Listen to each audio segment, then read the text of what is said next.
میرے ایک، میں ان کا نام نہیں لیتا، بڑے معروف شخصیت ہیں، وہ کہتے ہیں کہ یہاں تو ایل او سی کے اوپر جو کچھ کرنا ہے انہوں نے وہ کریں گے، وہ کنونس ہیں کہ انہوں نے کرنا ہے، لیکن وہ کہتے ہیں کہ جتنے پاکستان کے بڑے ہیں ان کو کہو بلوچستان والی سائڈ کے اوپر آنکھیں کھولیں، اصل کاروائی ڈرامہ جو بھی کرنا ہے انہوں نے ادھر کرنا ہے، اور وہ لانگ ٹرم ہے، ادھر کہتے ہیں کام کریں۔ میں نے تو آپ کو کہا ہے کہ میں نے 2017 میں یو ایس آئی پی میں بیٹھ کے تھنک ٹینک ہے واشنگٹن میں، ہمارے کیا نام تھا، وہ وزیر بھی تھے پی ٹی آئی میں، آج کل vice chancellor B N U کے، جی موعید یوسف برخودار ہے، وہ اس نے وہ میرا انٹرویو کنڈکٹ کیا تھا، and there was a large audience۔ مجھے یاد ہے بہت اچھا انٹرویو تھا آپ کا، میں نے سنا ہوا ہے۔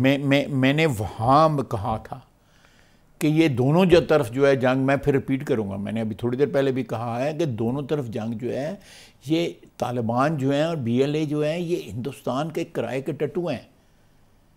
یہ طالبان وغیرہ کا اسلام سے یا کوئی تعلق نہیں ہے ان لوگوں کا۔ جعفر ایکسپریس پہ حملہ کس نے کروایا تھا؟ انہوں نے کروایا تھا، ہندوستان کی پراکسیوں نے کی ہے، جو کیا ہے ہندوستان کی پراکسیوں نے کیا ہے، یعنی ہندوستان نے کیا ہے، ہندوستان نے کیا، بالکل 100% کیا ہے۔ آپ یو این سیکورٹی کونسل مانگ رہے ہیں تو یو این سیکورٹی کونسل میں پورا ڈوزیئر لے کے جائیے اس کے اوپر۔ ہم نے ڈوزیئر جو ہے پرسنلی جو ہے حکومتوں کو دیے ہوئے ہیں، فارن حکومتوں کو، یہ ہمارے پاس ایویڈنس ہے۔ مجھے اچھی طرح یاد ہے یہ جب ہماری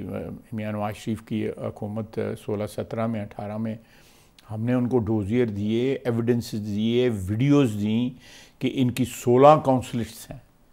آل اوور افغانستان، سب یہی کام کر رہی ہیں۔ 16 کونسلیٹ وہاں پہ کیا کر رہی ہیں؟ اتھے ہے کہ یہ جڑا 16 کونسلیٹ کی آپ کو ضرورت پڑ گئی ہے بھارت کو وہاں پہ۔